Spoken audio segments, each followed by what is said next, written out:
Okay. So yeah, thanks for having me on, guys. It's certainly different to last time I come up and we was in the Indian place. So I missed the Indian food this time, but here we are. So yeah, so I'm just my talk's just going to be really about how the last couple of years have gone during the pandemic. I don't do much in the UK, so a lot of what I do is travel wise. So I just obviously want to talk really about that, about how it's gone and what the photos I've managed to get over the last couple of years during the pandemic. So yeah, so that's how it's going to look. So just to start, so my last trip before the pandemic was it was a press trip for Scubaverse, and I was in Bunaken National Park, Bunaken Island, stopping with Bunaken Oasis or Bunaken. I say it quite different ways, but yeah, you sometimes get corrected. Which it was stunning. It was a beautiful place at the time. Obviously, I wasn't expecting that to be my last trip for a while. Certainly, it was a good one to finish up the year with at the end of 2019, and definitely I would say if someone's looking for ultra luxury resort and some great diving, then I'd certainly recommend that. They met up hundreds of turtles, just turtles everywhere. And also I'd just like to obviously make a special mention as well, because I was on the trip with Dan Burton, and obviously unfortunately lost his life in an accident last year, paragliding accident. And as I was going through, I just thought it would be poignant just to have a mention, as I met Dan first of all in Aqaba on a press trip and found out we would both be in Bunaken at the same time, just coincidentally. We were in Aqaba in the August and was in Bunaken in the October, yeah, and it was just a complete coincidence. It was the same week, so we spent the whole week pretty much together, like eating together and diving together. So it was quite a shame, or a real shame, so should I say, when that news broke last year, unfortunately. So yeah, but that was my my last trip at the end of 2019, and then yeah, as we all know, all sort of come early 2020, all hell broke loose around the world, and it just got a little crazy. So this was what 2020 was meant to look like at the time for what I had planned. There was a trip I was sort of leading with a few divers to the Philippines in the April, which would have been a joint trip where it was some time spent in Mobile, doing obviously all the local diving there, the sardines. Obviously, I know Oslobs is a controversial topic, but that would have been obviously an option to be included, and then all the macro stuff. And as you can see at the top there, at the top, you've got the thresher shark. So if any of you are familiar, then I was due to go to, and part of the trip was to go to Malapashka as well and get back to see the thresher sharks, which I was eager to do, really, because it had been 2015 I managed to go to Malapashka, and I was still relatively novice when it came to underwater photography, so photographing them at the sort of depth and without strobes was quite difficult. I mean, it's quite a nice shot, nothing special, but yeah, I was quite eager to get back there. And then after the April Philippines, I was due to go to Cocos Islands, which was a trip well, the liveaboard part of the trip I won in an Instagram photography competition, which I will get onto. Which is the photo at the bottom is from there. That was due to be in the May of 2020, and then at the end of the year in the October, it was another lead trip, liveaboard trip to the central atolls in the Maldives, doing a liveaboard on Satchika. or Ocean Sapphire, I think, was the sister boat anyway, was one of the other. And yeah, so that's how 2020 was meant to look. Obviously, for all of us, we probably had plans, and the pandemic came along, and thankfully, obviously, the main thing was to stay healthy and stay safe. But as we all know, a lot of plans went out the window that year. And but I've got to say, it wasn't. The main thing was to be safe, and that's we're all here today, so that's the main thing to look at. So this is how 2020 ended up looking. And still, my favourite thing to do around the UK is to get down to the coast and see the blue sharks.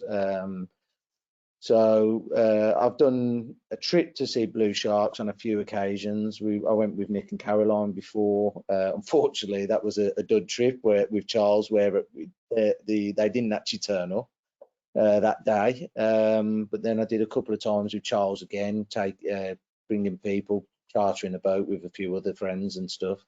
Had some great trips down there, but this was actually with a different company. This was with Indeep Dive Centre down in Plymouth. Some of you may have dived with them. They're quite a popular dive centre down in Plymouth. So yeah, so I booked that trip for the August. So I hadn't been taking any underwater photos from obviously Bunaken, which was in October 2019, and I didn't do any underwater photography until this trip in August 2020. Yeah, so notoriously, I'm not really a UK diving fan. I don't really enjoy quarries. I don't dive because I actually love the feeling of diving. If you search, I do obviously love diving, but that's not the reason I go diving. Like some people will just happily dive wherever because they love that feeling of floating in the water and what have you. My thing is I just love marine life. I just absolutely adore wildlife and getting photos. I've said marine life, obviously certain times in rivers and what have you, stuff like that. But yeah, so I don't own my own cylinder. I don't own a dry suit, so I rent them if I do stuff like I've done Farne Islands before.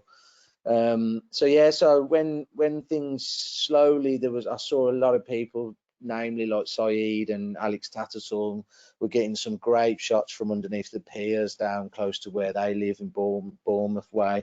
But for me, coming from Birmingham, it's not an easy trip to suddenly just go down the coast for a day. It's one of those where I have to plan a weekend, and I just never really get round to doing it. Sort of, I'd rather save my trips and underwater photography for when I get a chance to go abroad. So yeah, as I say, the one thing that does get me down to the coast is the blue sharks, because I'm just as you might know if you follow my work, yeah, I love sharks, and trying to photograph them is one of the main reasons that got me into underwater photography. So that's what I did. I organised the day trip with Indeed, went down the night before, stopped overnight, and got on the boat. And yeah, it was a great day out. We had in fact, it was a brilliant day out. I've got to say, we had probably the biggest blue shark I've ever seen, and also at the same time the smallest blue shark that I've ever seen on the same. I think there was about 10 blue sharks around the boat. Obviously I was a bit rusty, so I have got quite a few shots that are sort of soft focus, which I haven't shared, as we mentioned. So yeah, I had quite a few soft focus shots, a few little missed shots. For anyone that's familiar with sort of taking photos while free diving / snorkeling, it's a lot of the time it's having a wide angle on and just sort of shooting from the hip. Maybe we call it that. I've heard that phrase. So it's a case of just lining it up, but not actually being able to see the viewfinder or the display on the back, and just sort of lining up the best you can and seeing what you can get, diving down a little bit. And yeah, I was quite happy actually. It was certainly I mean, the opportunities were just endless for the 2-3 hours I was in the water. There's just that many blue sharks around. It was just easy enough to get plenty of shots. As I say, a few missed shots, but I was pretty chuffed to come away. And as you can see by the conditions, nice blue water, which isn't that common for UK waters. So yeah, I was really excited with what I got back, being as though I hadn't actually took any photos underwater for 9 months, 10 months or so. So it was ended up actually quite a successful trip. So considering I was only a few hours underwater in 2020, it actually ended up not obviously for anyone that's had photos in the press, it's not, you know, you're not going to retire on the money that you get, but it was ended up lucrative. It paid for my trip and a little bit of a bonus here and there. So as I say, I had these couple of shots in, I think that's a Daily Mirror if I remember rightly. I'm sure it's a Daily Mirror. So I had the 2 shots there.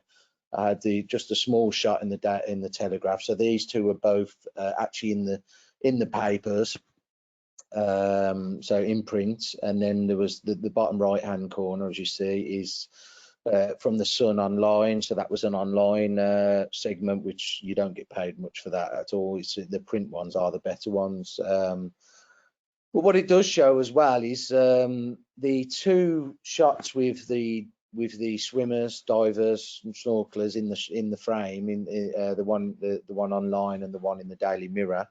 I actually, when I first got on them, sort of looked at them a bit harshly, and they are in a little bit of soft focus. The focus didn't completely go sharp, and like the other 2 images that made it to the papers. But it does show that the papers aren't looking sometimes for that unbelievable, like award-winning, perfectly in focus shot. They just want to show a scene. So it's quite good to try that, because I'm not one of those that concentrates on competition work. I concentrate more on the journalistic style. Maybe that's because I learned from Nick and Caroline.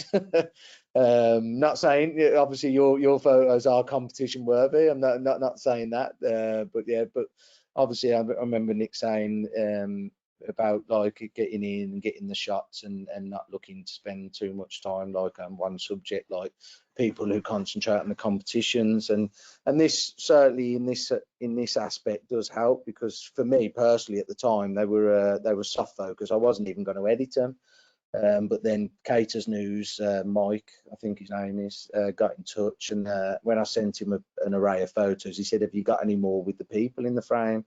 So I thought, well, they're sort of focus, they're not like completely out of focus, they're soft, but let me try. And as it happened, 2 of them were the ones that got in. So yeah, what any advice if I was saying to people trying to sell some photos to the papers, don't worry if it is a little bit soft, because they do still want that, especially try and get people in the frame. And it's even better because they like that, obviously, wow factor, or in the case of, unfortunately, newspapers, is to go, oh, man-eating shark there next to a diver, these are brave divers, rah rah rah, when in reality we know how easy it is to dive with them. So yeah, so that was it. That was all for 2020. It was a testing year for all, and memorable for what you'd say the right reasons or the wrong reasons. It was I actually, looking back, I really enjoyed the first lockdown, because it gave me time to spend a lot of time with my daughter and the missus, going for walks and stuff, and the weather really helped. But yeah, getting underwater, traveling was certainly a difficult option, and yeah, so all I took out of it was actually getting 1 2-hour slot underwater with the blue sharks. But 2021 was going to make up for that. So yeah, so here we are.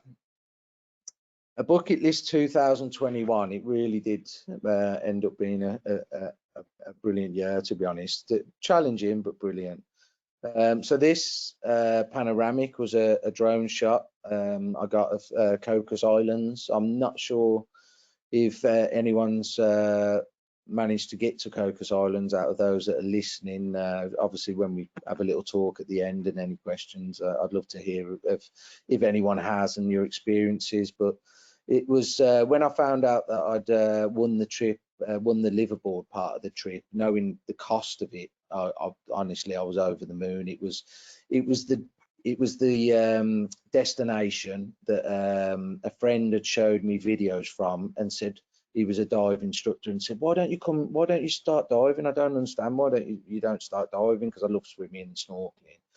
And he showed me the video, and Cocos Islands was the reason I actually started diving back in 2010. So to find out I was going to get there for obviously a lot cheaper than what it would have been, and in fact I wouldn't have been able to afford Cocos Islands had it not been for this winning competition. Yeah, so I managed to finally get there. So as I say, I was due to go in the May 2020, and then obviously cancelled, pandemic, so I transferred it to the November 2020 in the hope that that would happen again. Went into the second lockdown in November, so British Airways cancelled the flight again. I don't know whether I moved it to February or was talking about moving it to February, but obviously Christmas came, New Year came, and we were into a third lockdown that was more strict than the second, and was kind of going back to the original lockdown from the start. So yeah, so all that was not happening. So but I just, out of any trip, this was the trip I was desperate to make happen. I was certainly determined to make it happen. So British Airways got to the point where they basically was not showing that they were going to run any direct flights anytime soon, so I had to look at an alternative. So Air France were running trips via Paris, so fly to Paris and out of Paris. Strangely, as you might read at the bottom, there was no test needed to go to Costa Rica at the time. This was May 2021. Not sure if I said that already. So May 2021.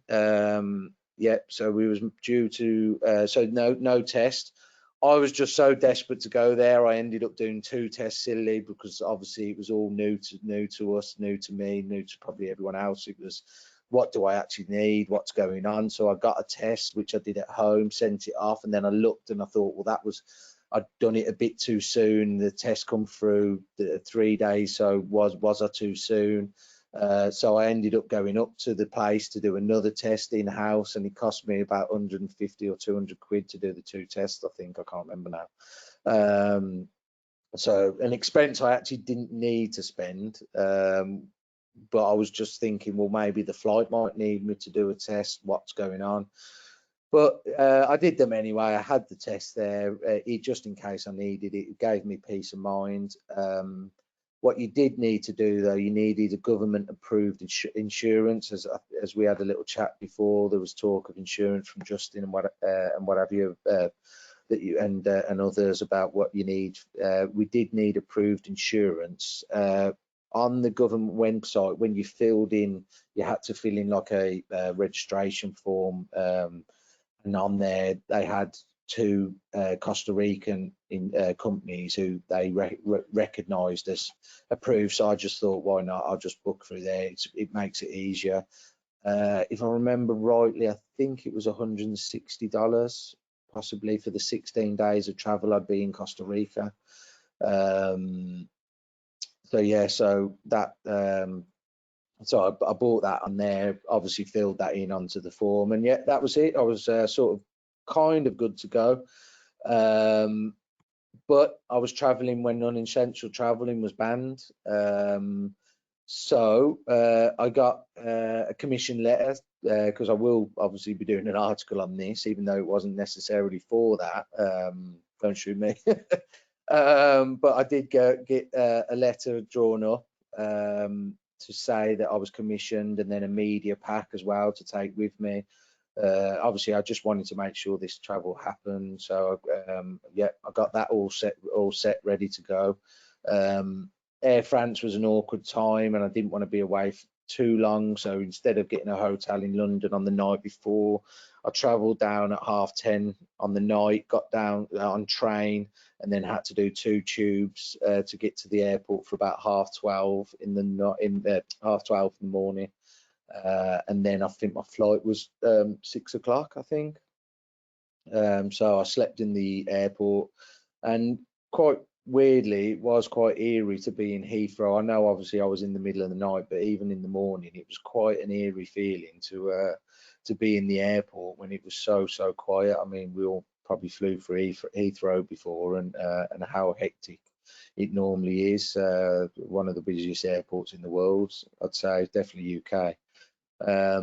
It was quite an eerie feeling, and you could tell that most people were going for specific reasons, essential travel. There was a television company with huge amounts of luggage, camera stuff, expedition stuff. It was quite interesting though, very interesting, but it was yeah, quite an eerie feeling being there.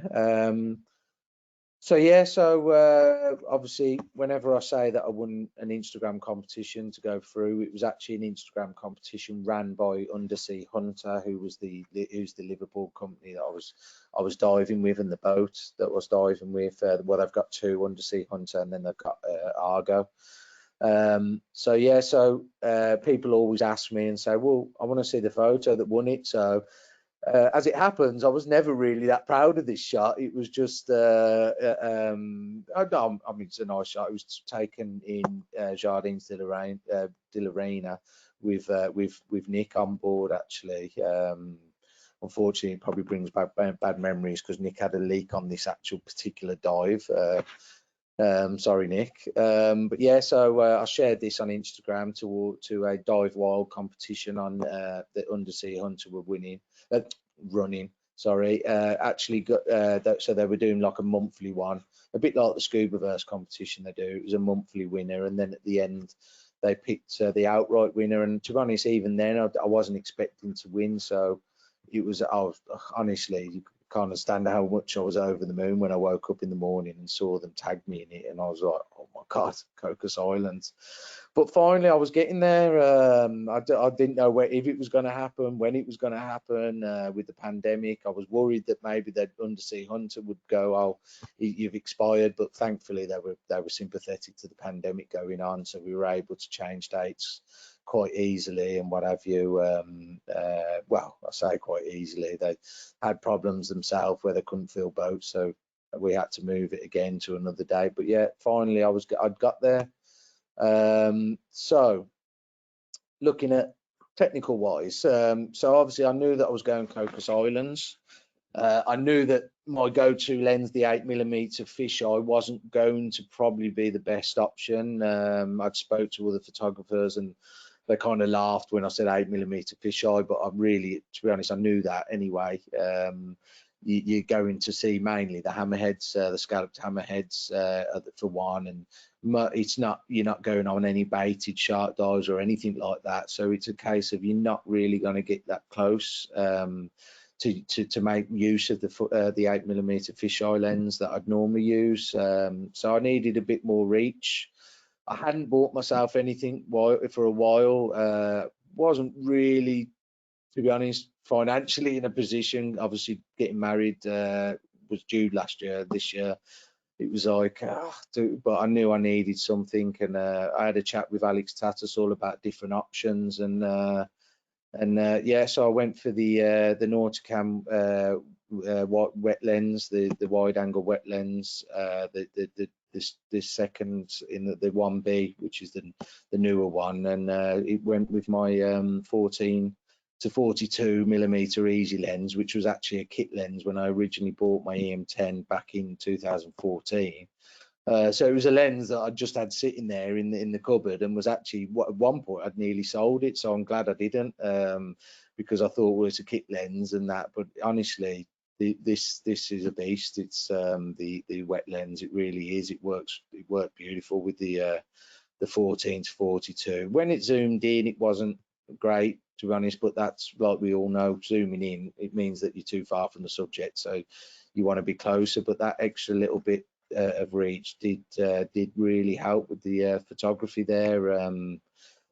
So as you can see, I got pretty close to quite a few cool subjects. One thing I will talk about quickly is as I was in Costa Rica, I wanted to make sure I did some land-based stuff because I've always wanted to visit there. I love jungles as pretty much as I do being underwater. I just love being in the jungle with a different array of animals.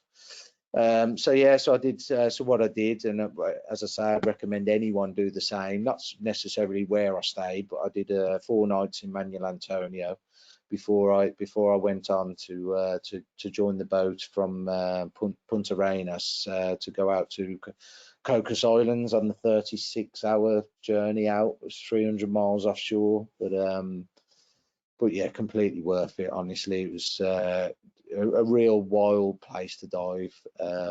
It's honestly, I just can't explain how amazing it is. It's not obviously it's not you go into a colourful reef with loads of fish and turtles coming super close all the time, manta rays hovering over you and stuff like that in some parts of the world where you're going to come back with thousands of photos because you've got so many opportunities with the reefs like the Red Sea or Maldives or Southeast Asia and all that. But it is it's just wild diving, it really is.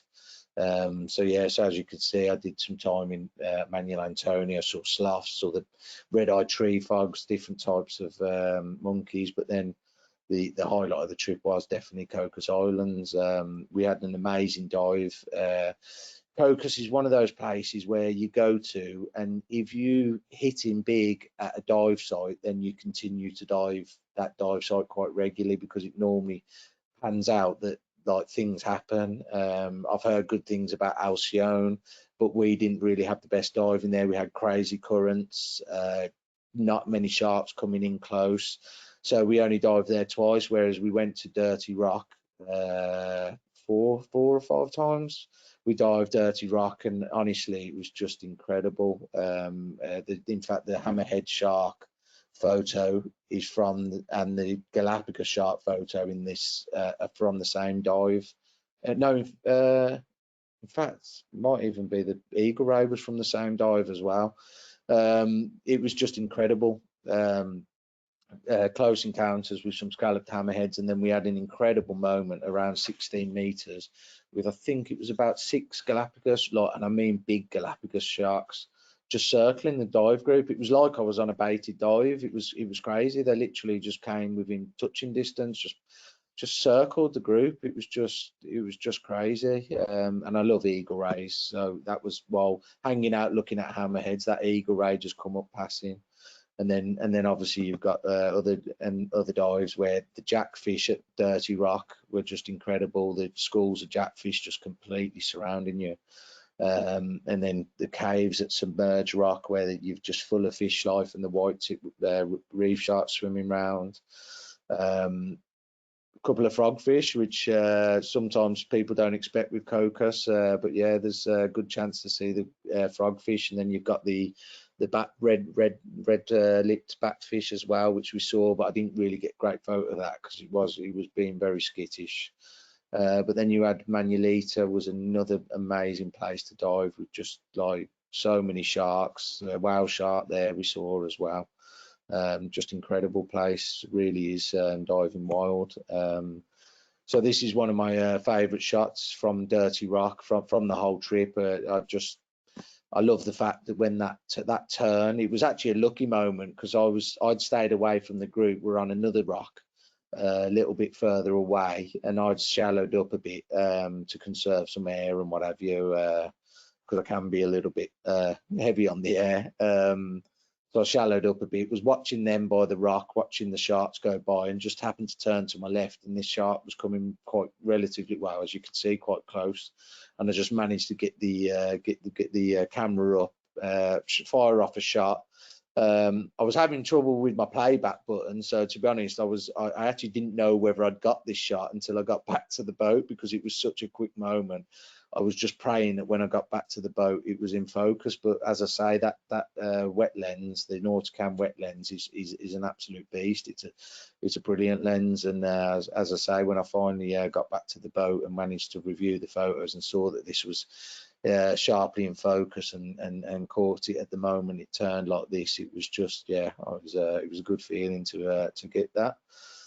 But it definitely testing conditions in Cocos. As I say, it's not one of those places you come back with thousands of like colourful photos. It's all dependent on what you see and what you get. And just looking at this image, for instance, when I first reviewed it, I was like looking at it confused, like thinking, why does it look so, not like a soft focus, but in a weird way, like pixelated? And then it hit me, thermoclines. I was like, okay, thermocline had come up when I took the photo. But it is that wild place. It's wild, got currents, thermoclines coming through. It's just a crazy place to dive, and that's why I decided to edit this photo in the end, because it tells a story. It tells a story about that kind of wild diving in Cocos Islands, where like you just get like sharks everywhere, big schools of fish just surrounding volcanic rocks and islands, and then you've got thermoclines ruining the shot, kind of. But it tells the story. But it certainly was testing conditions for photography, and the fact that I'd got this was my first dive trip in nearly in a year and a half. It was definitely testing to get the shots, but I was quite glad that I done quite well and got quite a few shots I was really happy with, and as I say, tell a good story of the area. And no, I was honestly, if you ever get the chance, rush it in a heartbeat, because the diving there is incredible, and Costa Rica is just stunning. It really is. So yeah, so testing conditions in Cocos were followed by testing in San Jose. So one thing that the pandemic did bring was the extra costs of traveling. So obviously you've got to factor in, at the time, you had to factor in with tests to come home, PCR tests, return home tests 2 days before you were coming home. So you have to add into the fact of travel, where you're going to get the test from, the cost of the tests. So it takes away a day, really. It takes, when you're traveling, it takes away a day, and you can't really plan to do stuff, because you know that you've got to go and do a test. So I mean, the testing process was really easy and while running.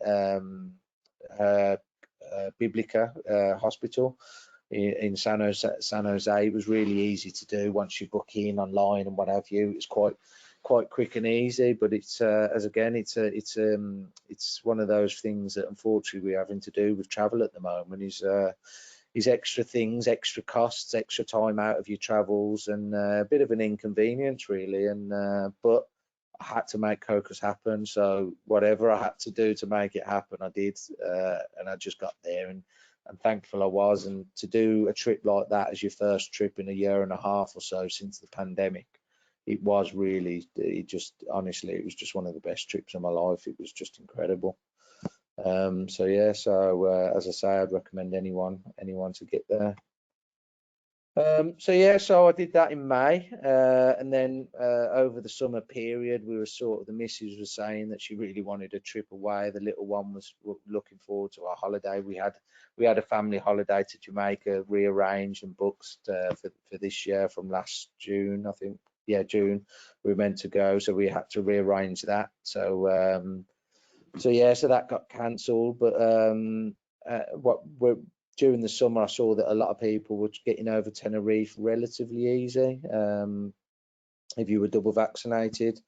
So at the end of August, just before, and the little one was starting school in the September for her first reception, so she was starting school. So we wanted to do something nice for her as well. So we went on holiday to Tenerife, which is a place I've visited a few times and been pleasantly surprised. And I actually did an article in the Dive Travel Adventures, and it was one of my first blogs for Scubaverse. If you do have a look on the website, was about the turtles of Tenerife and the diving in Tenerife. It's actually surprisingly very, very good, with a lot of opportunities for photography, very close up counters with rays and turtles. But this trip was a family one.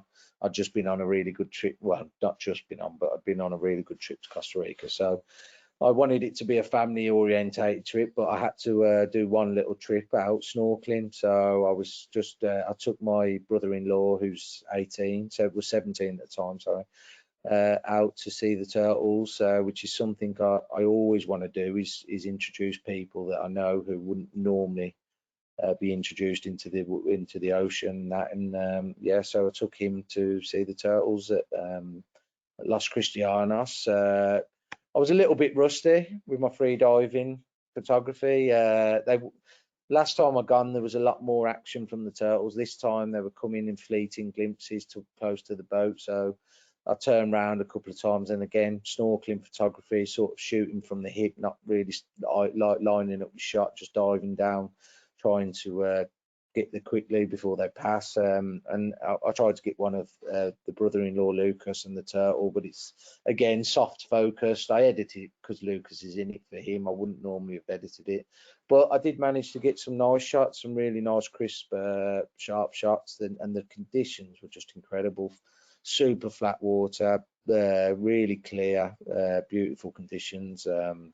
So yeah, it was nice to get back there. Actually, it really is. Definitely recommend that as well if people are out in Tenerife. So yeah, so that was in the August, and then the Maldives trip that was I spoke about, that I was due to go on in October of 2020, got postponed, and we were managed to get out there on in October 2021. So this was a trip I was leading, that I'd helped to organise for some local dive friends and what have you, with the scuba place, and it was my third time actually visiting the Central Atolls, and all the times that I've been, so I went in 2014, 2018, and now obviously last year 2021. Every time's been in October, every time's done the Central Atolls, and every time has been on Sachika.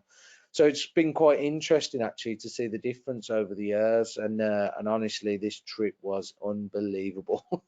It really was. It was incredible. The third time, I mean, the other two I'd loved. I'd had incredible encounters with manta rays on both of the trips and stuff like that. But this trip really did deliver. It delivered in spades. But there was a moment of misfortune. My very first dive, and you might have saw this on my social media, the very first dive of the trip was to Lankan Paradise, which is, it's a dive site like next to Male, where it's normally the checkout dive that people do because it's nice and shallow, and it's got a good manta ray cleaning station. And what a dive! Honestly, one of the best of my life. It was just incredible. We got in, and straight away saw a little school of devil rays, just staying quite a bit of a distance away, but they were a little bit shallower. So I saw the devil rays, and then suddenly it was just, as we looked at the devil rays, at Big Ali, the dive guide, that I've been with all three times actually, really good guy. He suddenly just pointed towards the Manta cleaning station, and this was the site that greeted us. I think there was about 10. There was at least 10, definitely, manta rays just circling the cleaning station, and it was just mind blowing. Then from then on, I was just shooting shots, taking shots left, right, and centre as we got this, where I took this shot from, took these shots. Next minute, a hawksbill turtle come from my right, just went through the divers just to my right, and then with Big Ali, we went up. So if you look in this frame, if you looked, like if you were going to go right from this frame, you got up to the top of the cleaning station. Sort of, we sort of perched ourselves there, right in the middle of the cleaning station, just a little bit back. And honestly, it was just amazing. Unfortunately, I took 300. This is how good it was. I took 300 odd photos. I think it was 300 and something photos on that dive alone, because of the action that was just going on. Unfortunately, only 40 of them survived. So a little life lesson: try not to buy off eBay or Amazon. I can't remember where I bought it, but when I found out what had happened to the SD card, it looks like it was a fake card and didn't actually have 64 gigabytes on the card, for even though it said it did, and the camera read it as it had 64 gigabytes. It was a case of only half that. So when I looked at the camera and I thought that I had 1,000 shots still on the camera left, on the SD card, sorry, it wasn't that, and 43 shots survived, unfortunately. When I got in touch with a company about trying to get the shots back, because they still registered, still said that they were there, we looked at the forensic data of the images, and there was no forensic data to recover, so unfortunately they weren't recoverable, which, to be honest, is an absolute killer. I'd wish it had happened on another dive. The actual SD card had got me through Bunaken, and got me through Cocos, and got me through Blue Shark, so it was a decent enough card to the fact that it got me through so many trips. But unfortunately it decided that it was on the best dive of my life, that it was the problem. So yeah, I'm just quickly going to shut up and have a drink while I put this next slide on, which will show you a little 50-second clip about how incredible it was and the position I had within the dive. So here you go.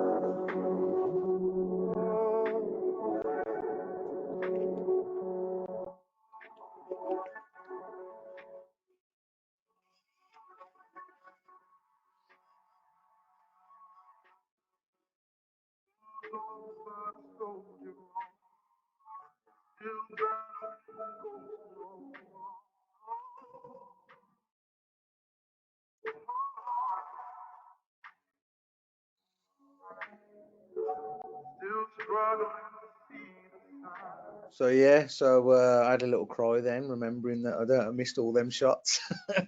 There was actually a point where I was there, where you can see the video, that to my right there was actually an enemy with two Maldivian clownfish, just on a perfect little stanchion, on a perfect little sort of pinnacle, and I was getting shots of the manta rays coming over the top of the anemone, and I thought, oh my god, this is incredible, taking photos of the anemone with the clownfish, manta rays coming over the top. And then as I was taking photos of that, Big Ali was telling me there's two octopus mating behind, so I took photos of the two octopus.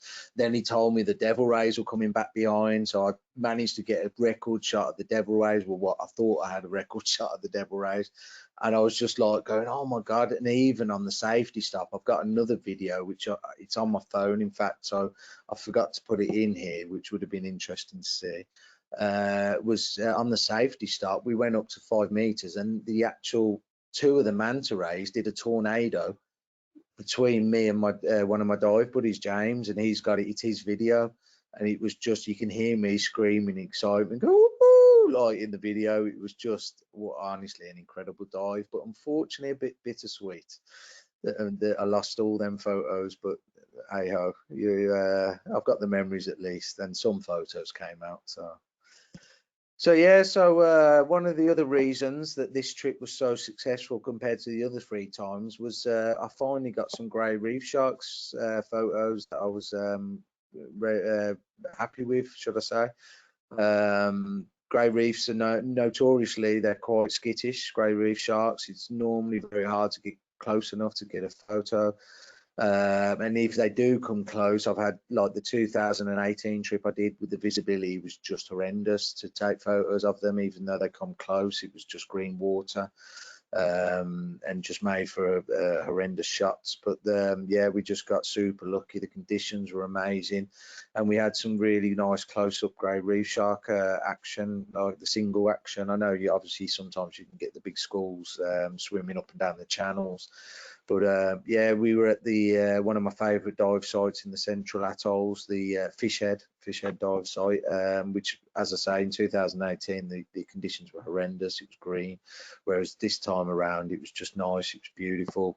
We just literally perched up on the side of the reef on the wall, and as the sharks just went up and down next to the reef wall, it was just incredible to watch them go through the different schools of fish, the banner fish and what have you. And yeah, as I say, I managed to get close enough to get some of these shots that came out really nice. So yeah, so that was one of the main reasons this trip really worked out for me. And then I finally saw a whale shark in the Maldives as well. So the twice I've been before, the first time we never got lucky at all. We didn't see one. The second time I went, we were diving and next minute heard some commotion underwater. But by the time we turned to go back to where they were, it was just too far. It had gone. I possibly might have seen the tail end of it, but I can't say that I've seen it, to be honest with you, which was the trip in 2018. So yeah, so it was finally time to see a whale shark. I don't know if any of you have done this. It is mental. I do feel a little sorry for the whale shark, to be honest with you. I did want to obviously get some photos to show the madness of what they do when they go onto the outer channel and basically look for the juveniles and then just plummet you all in like an SAS or should I say SBS or type scenario, dive, where like sort of pull the boat and you're diving as the boat's moving and just getting in the water. So yeah, but I was determined to try and get a nice shot. Trying to swim, I mean, it's effortless for a whale shark, completely effortless. And as you can see from the bubbles in the photo, the people are just kicking like mad to try and keep up. And it was quite difficult to try and do this with, I'd actually got to the back of everyone at first and realised that the photos I took didn't really come out. So I wanted to try again. And I just kicked like absolute hell. Just kicked and kicked. And I had both. I had the strobes on and everything because obviously I knew I was diving after. I didn't want to take all my equipment apart. So I just kicked like hell. Managed to get to this position in front of the whale shark, and then was actually really pleasantly surprised with how the photos come out because, as I say, I wanted it to tell a story about the people that just like surround. I mean, I've got to say the people were, even though they do surround the whale shark, everyone kept quite a good distance away from said whale shark, and to be honest with you, the whale shark seemed chilled enough, even though looking at it I do feel like it was a bit crazy. But the whale shark didn't look to dive down, it didn't look to swim off fast, it just carried on its slow lead. Not ideal, it really isn't ideal, but I suppose it's better than people jumping on them or doing other stuff. At least they probably see them and appreciate them, and might give people who wouldn't normally think it a greater appreciation of them. So it's again a controversial subject. It was a little bit crazy, but I was determined to get the shot anyway to show the story of it, and then that determination I was absolutely blowing, but I managed to get myself sorted before we kitted up and dived in. Again, getting shot, dived in front, whale shark went past, but the reward for that dive was the greatest safety stop of my life. So this was quite a funny story. We'd finished the dive, which was a great dive. Obviously started with the whale shark. I also nearly caught some white tips mating. The female was being chased around and pursued, and by some male white tips. A really nice hawksbill turtle encounter on the same dive as well. It was a really nice dive, but the safety stop I'll never forget it. I'd actually, when we did the 2018 trip, there was a guy on the trip called Chris who's just got into the photography for that trip, and took a really nice shot of our dive guide Big Ali blowing bubble rings, and he had his head tilted back blowing bubble rings with the sunbeams coming in. It was a really nice shot that Chris had got. And so I thought at the time I was just sitting there on the safety stop, and I was like, I've got my camera on. So I gestured to Ali, got his attention and asked him to blow bubble rings, and showed him my camera to say I wanted to get a shot of him taking some bubble rings. So as Ali tilted his head back like this to start taking the bubble rings, I got my camera, was lining up the shot, and I just happened to look in my display and thought, what the hell is that? Suddenly just a shadow appeared behind Ali, and I was like, what's that? And then I looked, I went, oh my God, it's a whale shark. Crazy moment in my diving and photography life, just line up a shot that was just obsolete, really, just a diver doing bubble rings, and then next minute I just like put my camera down, tapped Ali, and went like shouting, wow shark, wow shark, going crazy, trying to get the attention of everyone else. Just swam past and yeah, got this whale shark as it just cruised past me. It was just so one of the most incredible experiences I've had underwater, and I was glad I was able to capture it as well with some shots I was really happy with. Just swam by about 8 meters, 7 meters or something, so I dropped down a couple of meters and got the shot. So really cool experience and dive. So yeah, so I've done some photography talks for local dive school before, and I'm not the most technically minded photographer, as in I'm not going to do a talk where I talk technical, because I've never learned photography to the point of doing technical. I just know how to know what to do to take a nice photo, I suppose. But I don't look at all the ins and outs of what camera equipment's best, what this, that, and the other. But what I always talk about when I talk about my photography and how I do my photography and why what people might consider me successful is I don't skip opportunities when they're there. Nick and Caroline will probably tell you we've been on trips. The amount of times I was in with the crocodile in Cuba, Nick will say I was always in the water with it, and also in Socorro with nighttime with I snorkeled on my own with the silkies. I try and take any opportunity I can to get extra shots, and as it happens, some of my favorite shots come on extra opportunities. Obviously, you've probably all heard of Manta Jetty if you've all been to the Maldives. It is one of the most famous dives there. It's the night dive with hundreds of nurse sharks and that just swimming around you underneath the jetty when you do the liverboards. So yeah, we done the Manta Jetty dive and then got back to the boat after the dive, and there was still about five or six nurse sharks just circling the back of the boat at the surface, and I just thought, I wasn't gonna because I was pretty tired, but then I thought, you know what, let's get in. And I got in again, and to be honest, the shots that I got snorkeling, I was actually probably more happy with than the ones I got when I was diving. I mean, this one, for instance, I like the eye contact, because I find that nurse sharks have like a cartoon image eye. It's like it's drawn on like a cartoon. If you do, I can show any of these photos larger at the end if you do want to see them, by the way, and obviously the reflection. The manta ray at night time. The 3 trips that I've done, I'm the last person standing, so they have their light on at the back of the boat to attract the plankton. The manta rays come to feed on the plankton, so it's a waiting game to see when the manta ray will turn up. The 2018, I stayed till 11:30 at night to finally get a 2 manta rays at the back of the boat, which we snorkeled with. And then this trip in October, I was the last one standing at 10:30. And then just looked, and I was like, manta, and as it happened, I was the first to see it. And as it happened, it's actually a new for the Manta Trust. It's a newly found manta ray. So unfortunately, someone else inputted their photo first, so they got to name it, which I don't actually know what they named it. I need to find that out. So yeah, so I was quite chuffed to find that out. Again, stayed till 10:30 and just got in the water. And I got out at 1:30, just taking photos. I just snorkeled, but fair play to the dive guide.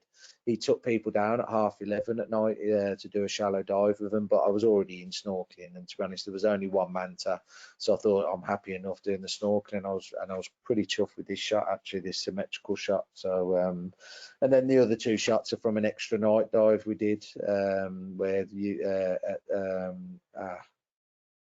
I think, is it Fishhead? Okay, sorry, lost the name of the dive site, but yeah, it's quite a famous one with feeding marble rays, which is the photo on the left. as it comes over the reef, looking at its mouth. And then I absolutely love octopus, so I was pretty chuffed to get an octopus out mooching around the reef as well. So it's I love octopus. So yeah, that's one thing I do talk about a lot, is never skipping an opportunity when I talk about photography. Is try and take all the opportunities you can as well. You might not be there again. I mean, I don't know when I'll get to Cocos Islands again, you know. So things like that, I might not be there again. So if I'm tired, I'll be tired when I get home, and I'll have an extra day in bed.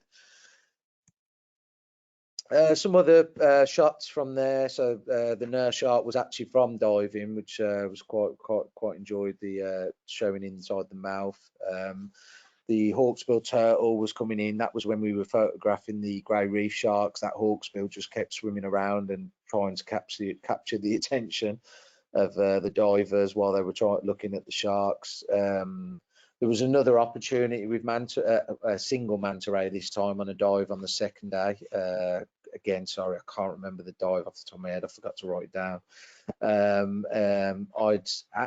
was a little bit of current, and where the cleaning station was, everyone sort of lined up and just knelt on the sand to try and lean into the current and not let them.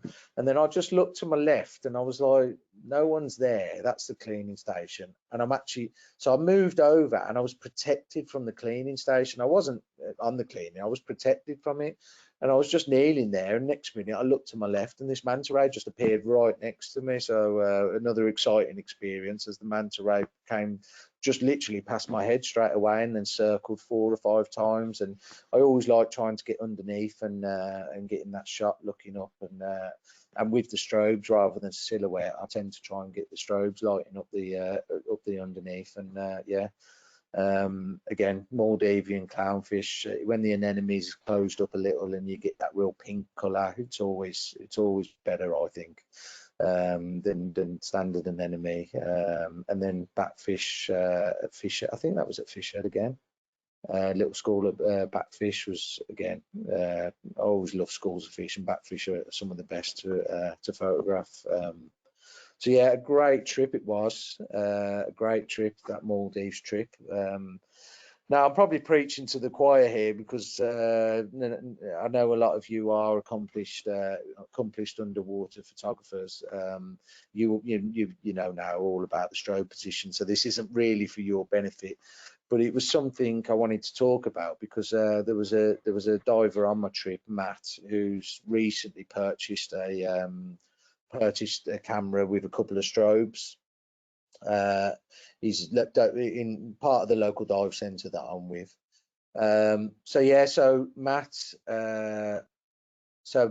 was new to the game, and after, as we all know, Maldives is quite famous for its plankton. So when you're taking photos, strobe position is pretty key, because if you don't get it right, you're going to get a lot of backscatter. So it is very key to, and this is just a photo I actually got off the web. I didn't set my camera up myself, but I just found this, which sort of gives you that typical wide angle strobe position, obviously going wider for wider scenes and closer for close up wide angle.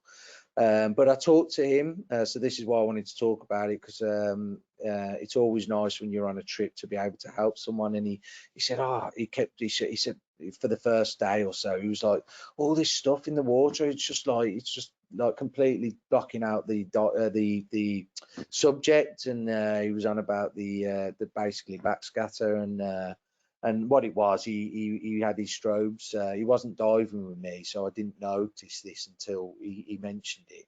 And he had them too far pointed forward and too far forward, and it was just getting way too much backscatter. So a quick little chat with him, and it literally was a 2-minute chat. Pulled his strobes back for him, pointed them out, and said, "Look, this should work better now." And he was over the moon. He was absolutely so happy with that. And it's nice. It's a nice feeling when you can help someone out like that, and make the trip better for them for that reason. So yeah, it was just a little moment on the trip I just wanted to point out. When it comes to, obviously we're all photographers here, and that's why we get together to have these talks. So it was yeah, it was a nice moment, that's for sure. So yeah, so that was a great trip. And then it was time to finally go on a press trip again. So my first, well, I know the Cocos Islands was technically a press trip, but this was actually, yes, I was had a phone call about a month before this trip. Again, we were due to try and go on a different date, but the flights just weren't working out at the time. It was just too soon. But yeah, I was got a phone call and was asked if I wanted to go to the Red Sea to do an article for about this new dive boat, the Scuba Scene, which is a new liveaboard, beautiful, huge new liveaboard, 43 meters long. The rooms are so spacious. With a really spacious dive deck, a really nice boat, and the crew were fantastic. And I was absolutely over the moon because, as I said, when going back to what I was talking about, the blue sharks, oceanic white tips were one of my, them and makos were my two bucket list sharks that I hadn't photographed in the wild yet. I've done about 20 species, I think, of shark that I'd seen in the wild. Not all that I'd got good photos, but a lot of them I'd got decent enough photos I was happy with. So this was this oceanics I hadn't seen yet, and I knew that November time, which is when I went on this trip, end of November, start of December, was a good time of year to see oceanics. So when I was asked to do this trip, I was absolutely over the moon and just thought, please give me an oceanic. That's all I wanted. Just give me an oceanic white tip, and I'd be happy. So yeah, so I was finally able to get an oceanic white tip, and what an amazing shark! What a fun shark! They're just naturally curious. They don't really need the bait like other sharks, and they'll come close enough for photos. And just a little video of one of the encounters I had around Daedalus. Daedalus, I was out at the time. So quickly play that. Why is that not?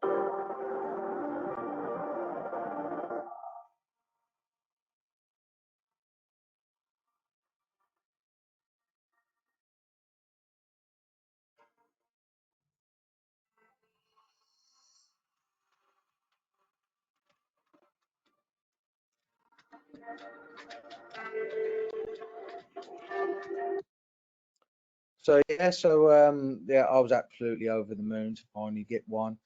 So I actually saw 5 oceanic white tips. Yeah, 5. So there was one at Big Brother Island, or Little Brother, one of the brothers anyway. So which was hanging around under the boats, which me and my dive buddy sort of went along the wall and decided to break off and have a little look under the boat, and managed to get a nice little interaction. Nothing too close with this one. I find that when there's more than one shark is when they become a bit more bold and a bit more inquisitive, especially like when I've had blue sharks and stuff. Anyone who swam with the blue sharks will say, as soon as there's more than one, they get very inquisitive, which is great for us photographers. So had a great encounter. First one, Big Brother, one of the Brothers Islands, should I say. And then Daedalus was just the amazing one. It was just in fact, I hardly did any dives on the wall there at Daedalus. I just a couple of dives. I just decided to stay under the boat and at 5 meters and just enjoy the show.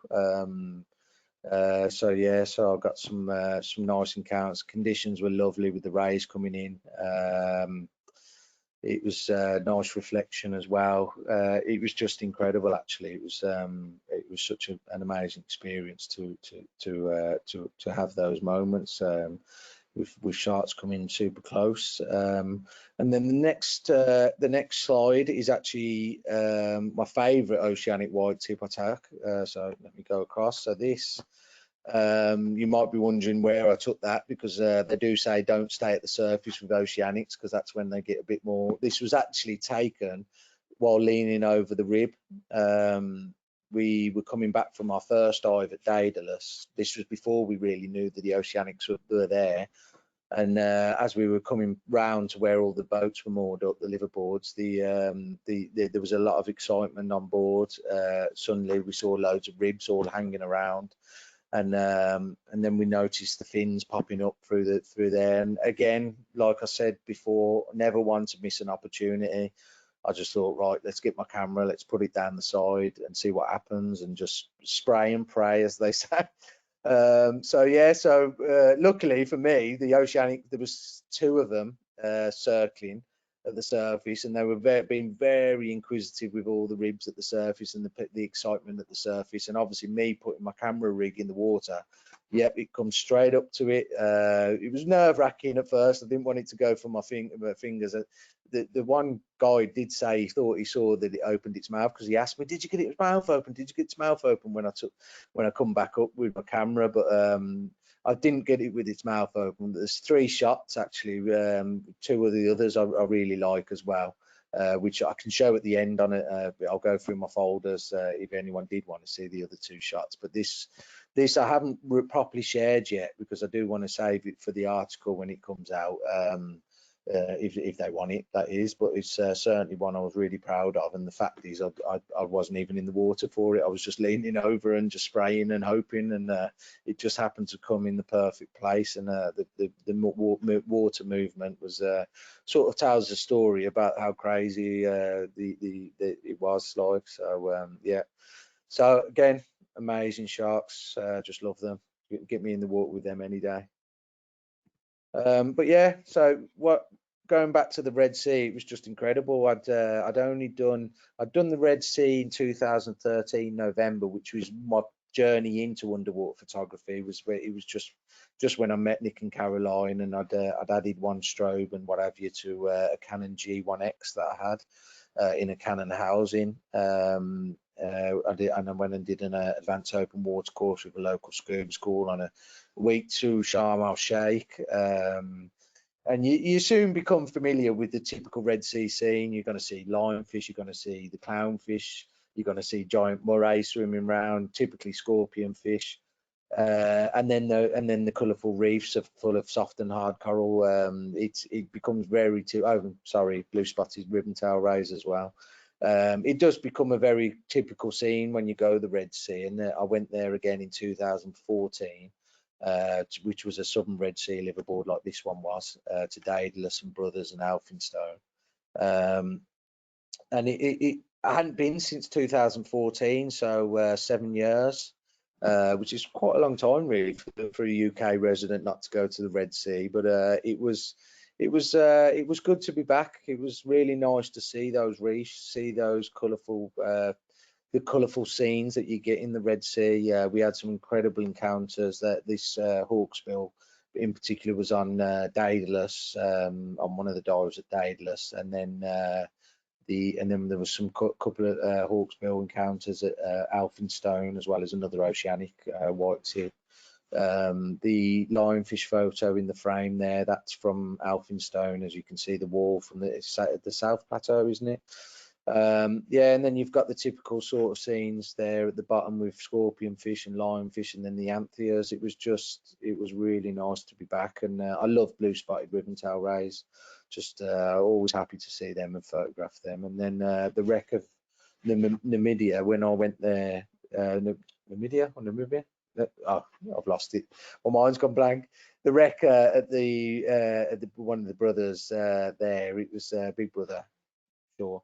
Yeah, you've got this anemone on the wreck, and it's I remember photographing it actually 7 years ago, or one that was on the wreck in a similar place, and it's quite nice to do some close focus wide angle with the wreck sort of in the background. And then obviously if you look in the top left hand corner, that typical mountains of coral that the Red Sea is famous for, just huge pinnacles or huge walls just full of beautiful coral. It was good to be back. Oh, and then the giant free swimming giant moray, which was actually on my last dive of the trip.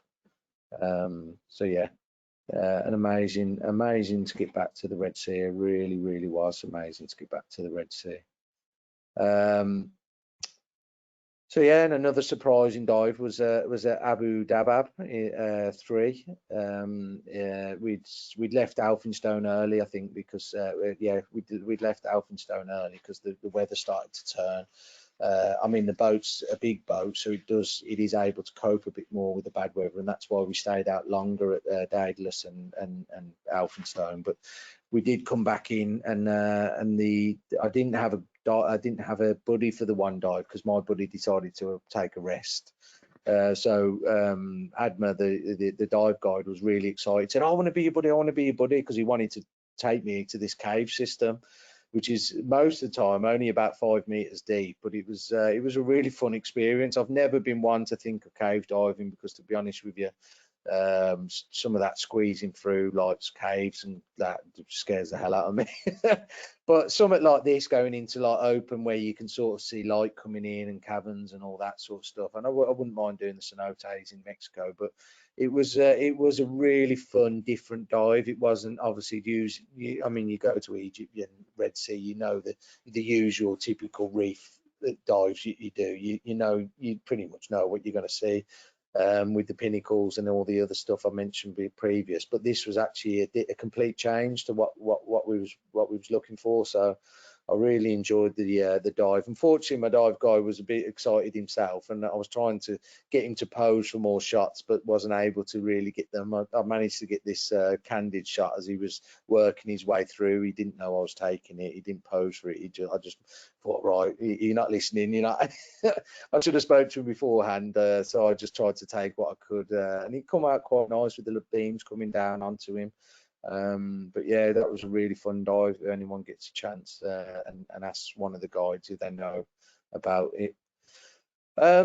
Yeah, so I hadn't done any macro since Bunaken, which then again was only a few dives as well in Bunaken. It's been a long time since I've concentrated completely on macro. I do love doing it. I do love the what's the word I'm looking for? I do love the test. It's testing anyway. I find give me wide angle any day.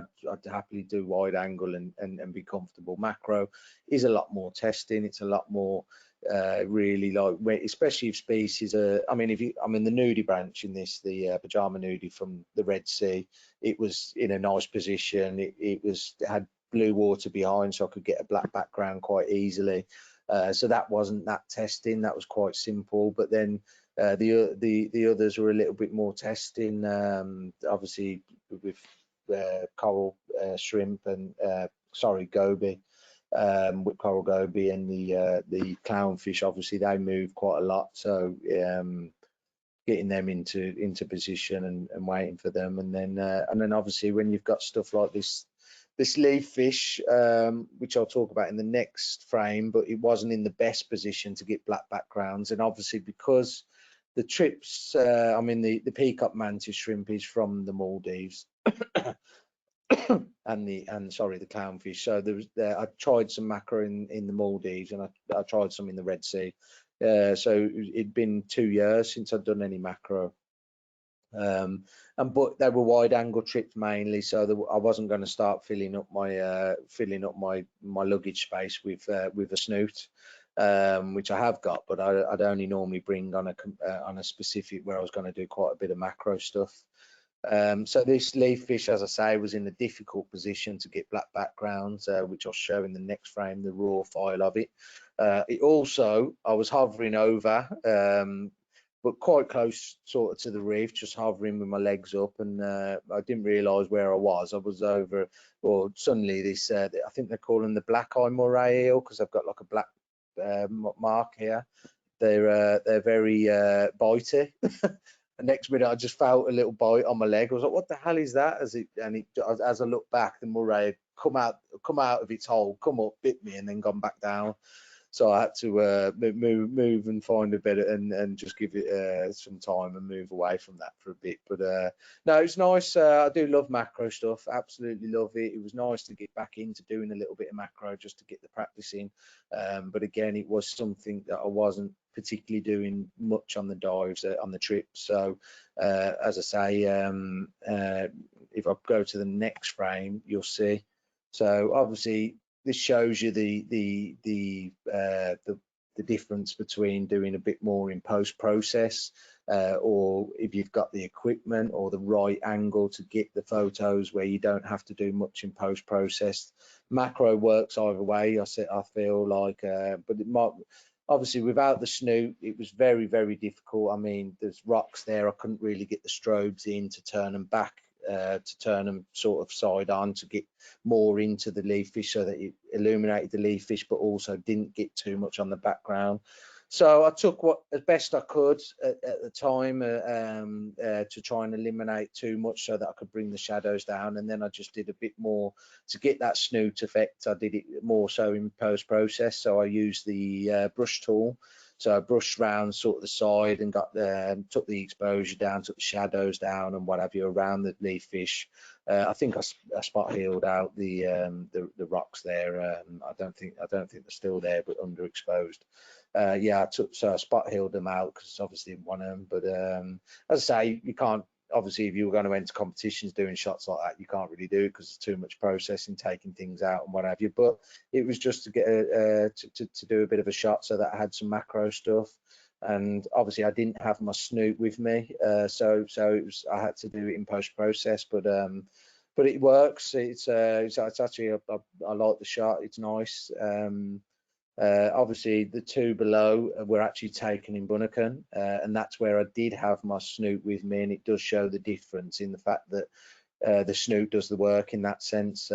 You've got the raw file, and then the edited was just a crop and just bringing out a bit more sharpness and colour, just a bit brighter to the actual subject. But the actual shadows and the black background and all that sort of stuff, the spotlight is done by the snoot. So it's sometimes you go on trips where you've got opportunities for macro, but again, it's only slight opportunities. So you want to free up some luggage space for other stuff you might need. You aren't going to take certain things, and the snoot was one of them. But you still want to try and get shots that look nice to share and what have you. A little bit of cheating, some people might say, with the post processing, but we're at the same time, it's a creation, isn't it? So it's something nice to do. So yeah, but 2021 was an incredible year, considering we were still in a pandemic, and traveling was difficult. It was an incredible year, it really was, and one I will forever live in my memory of some of the best trips I've ever done so far. So yeah, that's it. So thank you for listening. Again, a nurse shark at the surface after a dive, not missing an opportunity. But yeah, so thank you for listening. I hope you've enjoyed my journey over the 2 years. Tried to throw in a few technical stuff and what have you, and talk photography. But I hope you enjoyed that.